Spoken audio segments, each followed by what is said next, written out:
राऊतसाहेब, महापालिकांचे निकाल लागले, पण मुंबई महापालिकेत महापौर कोणाचा यावरून आता मोर्चे बांधणी सुरू झाली आहे. उपमुख्यमंत्री एकनाथ शिंदे यांचा पक्ष अडीच वर्षाचं महापौर पद यासाठी आग्रही असल्याची माहिती मिळते. बघा, एकनाथ शिंदे कोणत्या पदासाठी आग्रही आहेत हा त्यांचा प्रश्न आहे. त्यांचा पक्ष हा भारतीय जनता पक्षाचा अंगवस्त्र आहे. मी मागेही बोललो होतो. त्यांच्या पक्षाचे प्रमुख अमित शहा आहेत. त्याच्यामुळे अमित शहाकडे जाऊन ते मागणी करू शकतात. पण देवेंद्र फडणवीस ऐकतील असं मला वाटत नाही. माझी जी काय माहिती आहे त्यानुसार त्याने आपले नगरसेवक शिंद्यांनी ते मुंबईतल्या ताज लँडसाईन हॉटेलमध्ये बंद करून ठेवले. ज्यांनी शिवसेनेचे आमदार फोडले स्वतःचे, त्यांना स्वतःच्या नगरसेवकांची भीती वाटावी याचं मला आश्चर्य वाटतं. आणि आमदार घेऊन ते महाराष्ट्रात नव्हते राहिले, ते सुरतला गेले होते सुरक्षित ठिकाणी. त्यांनी नगरसेवकसुद्धा सुरतला किंवा अहमदाबादला न्यायला पाहिजे होते. आमदारांना सुरतला नेलं आणि नगरसेवकांना इथे कोंडून ठेवलं. कारण त्यांच्यासाठी सुरक्षित जागा ही सुरत हीच आहे, जिथे भारतीय जनता पक्षाचं त्यांना देवेंद्र फडणवीस यांच्या राजवटीची सुद्धा भीती वाटते. याचा अर्थ असा आहे की स्वतःच्या राज्यात जिथे ते डेप्युटी सी एम आहेत, जिथे मुख्यमंत्री भारतीय जनता पक्षाचे आहेत, गृहमंत्री ज्यांच्याकडे भाजपकडे आहेत, तरीही एकनाथ शिंदे यांना आपले नगरसेवक फोडले जातील, पळवले जातील, अपहरण केलं जाईल अशी भीती वाटत असेल तर ही महाराष्ट्राच्या राजकारणाची फार मोठी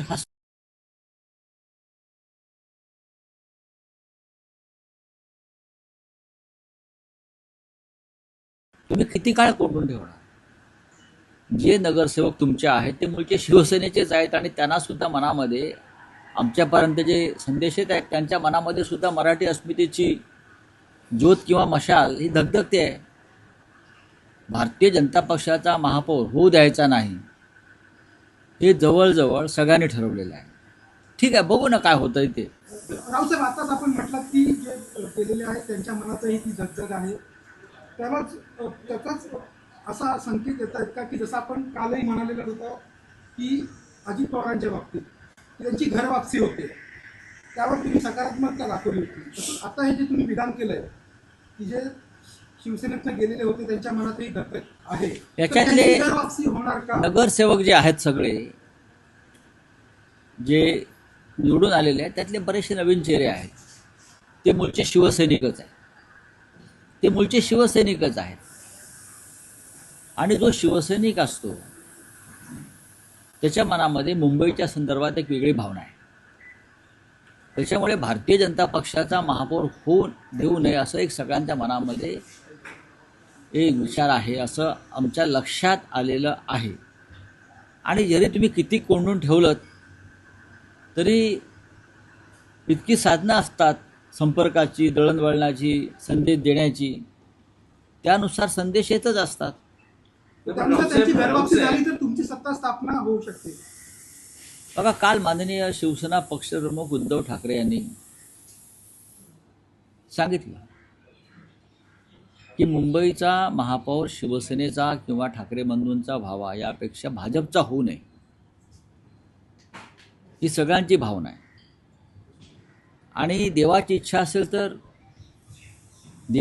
असेल तर शिवसेनेचा महापौर बसू शकतो. काल मी सकाळी राज ठाकरे साहेबांची भेट घेतली. काल उद्धव साहेब आणि राजसाहेब यांच्यात पण दूरध्वनीवर चर्चा झाली. अनेकांशी चर्चा सुरू आहेत. आम्ही सध्या तटस्थपणे या सगळ्या हालचालीकडे पाहत आहोत, पण पडद्यामागे बऱ्याच गोष्टी घडत आहेत. नाही, पण राऊतसाहेब, उद्धव ठाकरेंचं जे विधान होतं की देवाची इच्छा असेल तर आपला महापौर होऊ शकेल, शिवसेना उद्धव बाळासाहेब ठाकरे पक्षाचा अजूनही महापौर पदावरचा दावा नाही, दावा म्हणण्यापेक्षा प्रयत्न बघा, आहेत का? एक लक्षात घ्या, दावा म्हणण्यापेक्षा जे आकडे आहेत ते आकडे जवळजवळ समसमान आहेत ना. 4चा फरक आहे. 4चा एवढा मोठा आंतरराष्ट्रीय पक्ष, जगातला सगळ्यात मोठा पक्ष, ज्याने महाराष्ट्रातला सगळ्यात मोठा पक्ष शिवसेना फोडून एक वेगळा गट निर्माण केला, प्रचंड ताकद, प्रचंड पैसा, सत्ता याचा वापर करून पण त्यांना फक्त 4चंच बहुमत मिळालं आहे. आणि मी तुम्हाला एक ऐतिहासिक सत्य सांगतो, तुमचं बहुमत किती मोठं असू द्या किंवा छोटं असू द्या, बहुमत हे चंचल असतं. हे लक्षात घ्या. बहुमत हे चंचल असतं, पाऱ्यासारखं. ते इथून तिथे, तिथून ते कधी सरकू शकतं. हा एक खांबी डोलारा मोदींच्या करंगळीवरती उभा आहे, एवढंच सांगतो. नाही, पण जे मुख्यमंत्र्यांचं असं म्हणणं आहे की उद्धव ठाकरेंचं जेव्हा विधान आलं की देवाच्या मनात असेल किंवा देवाची इच्छा असेल तर आपला महापौर होऊ शकतो. फडणवीस असं म्हणतात की उद्धव ठाकरेंना कोणत्या देवाबद्दल बोलायचं, इन्व्हर्टेड मध्ये देवा. त्यांचं असं म्हणणं आहे की महायुतीचाच महापौर बसेल ही देवाची इच्छा आहे. नाही, महायुतीचा महापौर बसला असता तर 29 नगरसेवक कोंडून नसते ठेवले ना त्यांच्या सहकारी गटानं. जर एवढं सोपं असतं तर 29 नगरसेवक त्यांच्याच राज्यात कोंडून नसते ठेवले. याच्यावरती आमच्या देवाभाऊंचं काय म्हणणं आहे? त्यांची सुटका करा. त्यांचे नातेवाईक काही नगरसेवकांचं कदाचित अपहरण झालं म्हणून तक्रार देऊ शकतात. देवेंद्र फडणवीस 5 दिवस महाराष्ट्रात नाहीये, दावोसला आहेत. या 5 दिवसात बरंच काही घडू शकतं. नाही, डावोसला ते आहेत, काही गुंतवणूक वगैरे आणतात असं म्हणतात. ते अनेक वर्ष डावोसला जातात, पण गुंतवणूक का महाराष्ट्रात दिसत नाही कुठे. त्यांची सगळी गुंतवणूक ही निवडणुकीमध्ये असते, स्वतःची, नगरपालिकांपासून लोकसभेपर्यंत. त्याच्यामुळे जी गुंतवणूक परदेशातून यायला पाहिजे ती आम्हाला कधीच दिसली नाही. आणि डावोसला बसून पण ते महानगरपालिकेचंच राजकारण करणार आहे तिथे बसून. तर डावोसला जाता कशाला? मग इथे बसून डावोसची इन्व्हेस्टमेंट आणा ना तुम्ही. नाही, पण स्कोप आहे शिवसेना उद्धव बाळासाहेब ठाकरे पक्षाला जेव्हा फडणवीस हे महाराष्ट्रात नाहीये, अनेकांशी संपर्क संवाद. फडणवीस महाराष्ट्रात नसले तरी तर राज्याचे मुख्यमंत्री आहेतच ना. फडणवीस यांना हे मान्य होईल का की अमित शहांच्या पक्षाचा इथे महापौर व्हावा? याचं उत्तर मला तुम्ही द्या की देवेंद्र फडणवीस यांना हे मान्य होईल का की अमित शहा यांचा जो पक्ष आहे आणि त्याचे जे 29 नगरसेवक आहेत ज्यांना कोंडून ठेवलं आहे आणि जे हट्ट धरून बसलेत की आमचाच महापौर करा, हे फडणवीस करतील का? मी फडणवीसांना जे काही ओळखतो बरं का, ते वेताळाप्रमाणे हट्टी आहेत. एवढंच सांगतो. रावसाहेब, आता आपण आकडेवारीचा मुद्दा मांडला. मराठी नगरसेवक निवडून आलेले आहेत. हे असं आहे की देवेंद्र फडणवीस असं म्हणाले, मी आज ऐकलं की मुंबईतल्या मराठी मतदारांनी आम्हाला मतदान केलं, शिवसेनेला नाही. मग हे 76 आले कुठून? हे आपण जे म्हणताय ना की मुंबईतल्या मराठी मतदारांनी आम्हाला म्हणजे भाजपला मतदान केलं असा दावा जर देवेंद्र फडणवीस करत असतील तर तुम्ही सांगताय 76 हा आकडा आला कुठून? त्यांची त्यातनं बहुसंख्य त्यातले भाजपचेच आहेत. हां, नाही, पण रावसाहेब, बऱ्याच दिवसानंतर महाराष्ट्राच्या राजकारणात हॉटेल पॉलिटिक्स परत सुरू झालेलं आहे. त्यावर काय सांगाल? कारण सत्ता उलथापालथ झाली तेव्हाही हॉटेल पॉलिटिक्स होतं आणि महाराष्ट्रातही आता हॉटेल पॉलिटिक्स सुरू झाले. नाही, नगरसेवक स्वतःच्याच राज्यात जर लपून ठेवायची वेळ येत असेल, त्या राज्यातली कायदा सुव्यवस्था पूर्णपणे ढासळलेली आहे हे एकनाथ शिंदे यांनी फडणवीसांना दाखवून दिलं आहे. राज्य त्यांचं, गृहमंत्री त्यांचा, मुख्यमंत्री त्यांचा, संपूर्ण बहुमताचं सरकार, दादागिरी त्यांची, गुंडगिरी त्यांची, माफिया त्यांचे. तरीही एकनाथ शिंदे यांच्यासारख्या स्वतःला भाई म्हणून घेणाऱ्या अमित शहाच्या माणसाला स्वतःचे नगरसेवक बंद करून ठेवावे लागतात. याच्या राज्यातली कायदा सुव्यवस्था पूर्ण खतम झालेली आहे. पण हे महापौर पद मागणं, कारण शिंदे आग्रही असणं, यामागे असं म्हटलं जातं की आतापर्यंत मुंबईचा महापौर शिवसेनेचाच अशी एक प्रथा परंपरा राहिलेली आहे. नाही, शिवसेनेचा जन्मशताब्दी शिवसेनेचा डुप्लिकेट शिवसेनेचा नाही ना. ही शिवसेना नसून अमित शहांची सेना असं आम्ही वारंवार सांगतो आहोत. म्हणजेच अमित शहाना त्यांचा माणूस मुंबईवर बसवायचा आहे. अमित शहाना एकनाथ शिंदेच्या गटाच्या, स्वतःच्या गटाच्या माध्यमातून त्यांचा माणूस बसवायचा आणि देवेंद्र फडणवीस त्याला मान्यता देणार नाही. पण बाळासाहेबांचं जन्मशताब्दी वर्ष ते आम्ही बघू ना, त्यामुळे ते आम्ही पाहू ना, मुंबईचा महापौर असावा, ते आम्ही पाहू ना, शिवसेनेचा महापौर असावा असायला पाहिजे. असायलाच पाहिजे. पण बाळासाहेबांच्या जन्मशताब्दीलाच एकनाथ शिंदे यांच्यासारख्या लोकांनी मुंबईचं महापौरपद किंवा मुंबई भाजपला दान केली, भाजपच्या घशात घातली. याबद्दल त्यांना बाळासाहेब ठाकरे कधीच माफ करणार नाहीत. असं आता आपण म्हटलं की मुंबईचा महापौर शिवसेनेचा असला पाहिजे, तर त्यासाठी पर्याय कुठले उपलब्ध आहेत? कारण आकड्यांचं आपण जर गणित पाहिली तर आपल्याकडे दोनच पर्याय समोर एक शक्यता दिसतात. एकतर भाजपबरोबर सरळ थेट जाणं, अन्यथा उभाटाचे माफ करा शिंदे सेनेचे जे काही आपले नगरसेवक आहेत त्यांना घरवापसी करून घेऊन काँग्रेस, राष्ट्रवादी आणि अन्य असं दोनच पर्याय आपल्यासमोर हो, दिसतात. पण मला असं वाटतं की तुम्ही थोडं थांबलं पाहिजे. सगळ्या प्रश्नांची उत्तरं आता कशाला द्यायची? जे 29 नगरसेवक कोंडले गेलेले आहेत त्यांचा जो कोंडमारा सुरू आहे तो मराठी अस्मितेचाही कोंडमारा आहे ना त्यांचा. निवडून आले वगैरे ठीक आहे, पण शेवटी मुंबई ही भाजप धर्जिण्या भांडवलदारांच्या हातात जावी असं कोणालाच वाटणार नाही. एकनाथ शिंदे सोडले तर असं कोणालाच वाटणार नाही. जसं एकनाथ शिंदेंनी त्यांच्या विचारधारेसाठी वगैरे बंड केलं, तसा बंड करण्याचा अधिकार विचारधारेसाठी इतरांना सुद्धा असू शकतो त्यांच्या पक्षामध्ये. नाही, पण राऊतसाहेब, देवेंद्र फडणवीसांनी निवडणुकीच्या काळात एक भाकीत केलं होतं की ठाकरे बंधूंच्या युतीत राज ठाकरे हे सगळ्यात बिग लुजर राहतील. काल फडणवीसांनी पुन्हा तेच म्हटलेलं आहे की राज ठाकरेंचा ठाकरे बंधू युतीत काहीही फायदा झाला नाही, फायदा उद्धव ठाकरेंचा झालेला आहे आणि राज ठाकरे हे या निवडणुकीत मोठे लुजर ठरलेले. नाही, बघा, देवेंद्र फडणवीस काय बोलतात त्याच्यावरती महाराष्ट्राचं मुख्यमंत्री आहेत म्हणून त्यांचं ऐकलं जातं. राज ठाकरे यांना दुर्दैवानं कमी जागा मिळाल्या आणि हे दुःख सगळ्यांना आहे आम्हाला. आम्ही आत्ता राजसाहेबांच्या पक्षाचे एक उमेदवार आले होते आमच्याकडले, ते हे सांगायला की शिवसेनेनं आमच्यासाठी प्रचंड मेहनत घेतली पण थोड्या मताने मी पडलो. आम्ही ठिकठिकाणी महाराष्ट्र नवनिर्माण सेनेचे उमेदवार निवडून यावे यासाठी आम्ही प्रयत्न केले. दुर्दैवानं फार मोठं यश महाराष्ट्र नवनिर्माण सेनेला जरी येऊ शकलं नाही तरी मी त्यांना फडणवीस म्हणतात किंवा काड्या घालतायत तसं काही लुजर वगैरे मानत नाही. राज ठाकरे आणि उद्धव ठाकरे यांचं सगळ्यात मोठं भूमिका होती की मराठी माणसानं एकत्र यावं, एकजूट व्हावी.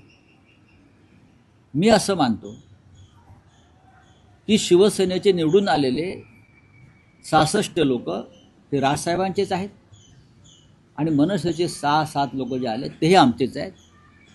याला जेव्हा आम्ही प्रीतिसंगम म्हणतो तेव्हा या प्रीतिसंगमाची भीती त्यांना वाटते. आमचे 4 आले आणि त्यांचे 10 जास्त आले ह्याच्यासाठी ही ठाकरे बंधूंची युती झाली नव्हती. मिस्टर फडणवीस, एक लक्षात घ्या, आमच्यावरती आमचे नगरसेवक लपून ठेवायची वेळ आलेली नाही आहे तुम्ही फोडाल वगैरे म्हणून. आम्ही ठाम आहोत, तुमचेच लोक लपवले जात आहेत, लुजर वगैरे कोणी नाही. आम्ही विनर आहोत, आम्ही गेनर आहोत. ठाकरे बंधू अशी युती आहे, स्वतंत्र कोणी नाही. जे टाटा समोर होतं त्याच्यामध्ये मतपोडे किंवा विभाजनामुळं किंवा बंडखोरीमुळं 32 तुमच्या सीट्स पडलेल्या आहेत. नाही, काँग्रेस स्वतंत्र उभी राहिल्यामुळे काही ठिकाणी हा प्रकार झालेला आहे. आता त्याला काय आम्ही करू शकतो? काँग्रेस हा एक खूप मोठा भारतीय जनता पक्षाप्रमाणे राष्ट्रीय पक्ष आहे. त्यांनी तो निर्णय घेतला आणि त्याचा फायदा भारतीय जनता पक्षाला झाला असं एकंदरीत दिसतं आहे. पण तरीही काँग्रेसला 25पेक्षा जास्त जागा महानगरपालिकेत मिळाल्या, त्याबद्दल आम्ही त्यांचं अभिनंदन करतो. आणि उद्याच्या वाटचालीमध्ये हे सर्व नगरसेवक जे आहेत हे आमच्याबरोबरच राहणार आहेत. पण राऊतसाहेब, काँग्रेस अंतर्गतही पडसाद उमटता आहे. भाई जगतापांनी जे विधान केलं की मुंबई अध्यक्षांनी जबाबदारी स्वीकारून राजीनामा द्यावा, त्यावर त्यांना शोकॉज नोटीस इश्यू करण्यात आली. मी त्यांच्या पक्षाविषयी बोलणार नाही. मुंबई अध्यक्ष असतील म्हणजे वर्षा गायकवाड, अस्लम शेख ही मंडळी महाविकास आघाडी असू नये, काँग्रेसने स्वतंत्र लढावं यासाठी आग्रही होती. तुम्हाला असं वाटतं का जर काँग्रेस सोबत असतील तर आणखी काही चांगले निकाल? काही आता या क्षणी त्याचं विश्लेषण करता येणार नाही, पण काँग्रेसला मोठ्या प्रमाणात यश मिळालेलं आहे, ते नाकारता येत नाही. काँग्रेसला 25पेक्षा जास्त जागा मुंबईत मिळाल्या आहेत. साधारण मुंबईतली 30 त्यांची ताकद कायम राहिलेली आहे याआधीसुद्धा, आणि जवळजवळ तेवढ्या जागा त्यांनी मिळवल्यात. त्याच्यामुळे यश अपयशाचं विश्लेषण करण्यापेक्षा ज्या जागा त्यांच्या जिंकून आलेल्या आहेत त्या भारतीय जनता पक्षाच्या विरोधातल्या पुढल्या लढाईमध्ये आमच्याबरोबर राहतील. रावसाहेब फडणवीसांनी विधान केलंय. फडणवीस म्हणतात की निवडणुका संपल्या, आता कोणीही शत्रू नाही, विकासासाठी जो सोबत येत असेल त्याला सोबत घेऊ. त्याआधी कोंडलेले नगरसेवक जे आहेत विकासासाठी त्यांना बाहेर काढा. तुमच्याच पक्षाचे, तुमच्या अमित शहांच्या पक्षाचे काय 25 नगरसेवक जे कोंडून ठेवलेले आहेत ताज लँडसर्ड नावाच्या हॉटेलमध्ये बंद करून आणि बाहेर चौकी पहारे बसवलेले आहेत खाजगी, त्यांना आधी बाहेर काढा अशी माझी त्यांना विनंती आहे. त्यांना मोकळं करा, त्यांना मोकळा श्वास घेऊ द्या या मुंबईमध्ये स्वतःच्या. राज्याचे मुख्यमंत्री म्हणून तुम्ही ताबडतोब पोलीस आयुक्तांना आदेश द्या बरं का. नाहीतर आज मी तिथे ताज लँडसर्डमध्ये आम्ही जेवायला चाललेलो आहोत, तर आमच्यावर संशय घ्यायचे काहीतरी. नवनीत राणांना पण बाहेर काढा असं भाजपने लोकांनी पत्र लिहिलंय. तुम्ही नक्की जातात ताजलँड जेलला, खरंच जाणार आहात? बघा की का जाऊ नये, नाही जायला काही तिकडे जात नाही, पण जाणार आहात. जाणार आहोत आम्ही. कोण कोण नाही जाऊ ना, आम्ही सगळेच जाणार तिकडे. कोण बघा ना. त्याच्यामुळे उगाच आमच्यावर संशय घेतला जाईल काहीतरी. मला कालच जायचं होतं, म्हटलं अरे बापरे, इथे तर कैदखाना केला, एरवडा जेल केली आहे तिथे. उद्धव ठाकरेही जाऊ शकतात. तुम्ही एकटेच जातात की सगळे एकत्रित जातात? पहा चला बोलूया. की महापालिका निवडणुकांमध्ये पक्षातनं असं महापालिका निवडणुकांमध्ये दोन्ही पवारांच्या पक्षाची कामगिरी चांगली झालेली नाही. आता जिल्हा परिषदेसाठी दोन्ही पवार पुन्हा एकत्र येत आहेत. येऊ द्या ना. भेटीगाठी सुरू झालेल्या आहेत. काल अजित पवार अजित पवारांनी भारतीय जनता पक्षाची साथ संगत सोडल्याशिवाय ह्या युतीला काही अर्थ नाही. पुण्यात त्यांना लोकांनी यासाठी नाकारलं की त्यांचा 2 दगडावर पाय. ते सत्तेमध्ये सुद्धा आहेत आणि सत्तेच्या विरुद्ध, त्याच सत्तेच्या विरुद्ध लाखोल्या वाहत आहेत. तुम्ही महायुतीमध्ये सुद्धा आहात आणि महाविकास आघाडीशी युती करताय, हा काय प्रकार आहे? त्याच्यामुळे ही दोहरी नीती जी आहे, हे डबल स्टँडर्ड जे आहे, ते पुणे आणि पिंपरी चिंचवडच्या लोकांनी नाकारलं. नवनीत राणांना पक्षातनं बाहेर काढा असं बोला. भाजपच्या लोकांनी हिंदी में क्या है? मुख्यमंत्र्यांना. हिंदी में क्या है? कौन सा पॉलिटिक्स? बात ऐसी है, महाराष्ट्र में सरकार फडणवीस और शिंदे जी की है, राइट? लॉ एंड ऑर्डर का सवाल है ये. अगर राज्य के मुख्यमंत्री देवेंद्र फडणवीस है, बीजेपी का शासन है, उसमें शिंदे भी है, और जो नगर सेवक कॉर्पोरेटर चुनकर आए हैं अभी उनके अलायंस के, उनको कोई किडनैप करेगा, उनको तोड़ेगा फोड़ेगा, इसलिए एक ताज होटल में उनको बंदी बना कर रखा है. वो ताज होटल का एरोडा जेल या ऑर्थोरोड जेल बना दिया है एकनाथ शिंदे ने. ये बहुत ही नाइंसाफ़ी है. जो 29 या 25 लोग जो वहाँ बंद करके रखे हैं उनको तुरंत वहाँ से छोड़ना चाहिए, मुक्त करना चाहिए. ये उनके अधिकारों पर हमला है. मुख्यमंत्री ने आदेश देना चाहिए पुलिस आयुक्त को कि वो जो कैद खाना बना है ताज होटल में, वो जाकर वो ताला तोड़ दो और जो डर के मारे जो 29 लोग वहाँ बंद करके रखे हैं उनको छोड़ दो. बीजेपी साथ में नहीं जा रही है वहाँ पर भी. मुझे मालूम नहीं. बीजेपी बोलती है लेकिन जाएगी. नहीं, हमको वहाँ कुछ दोस्तों को जाना है, लेकिन हम जाएंगे और वहाँ गड़बड़ हो जाएगी. फिर भी हम जाएंगे. लोग संपर्क में है आज. संपर्क में तो ऐसे बहुत से लोग हैं. कौन चाहता है यहाँ बीजेपी का मेयर बने? एकनाथ शिंदे भी तो नहीं चाहते ना. सर, शताब्दी का आंकड़ा सामने आ रहा है. 65, 29 और 6 ऐसे 100 आंकड़े दिखाई दे रहे हैं. आने वाले वक्त में आप महायुति के साथ जाओगे क्या?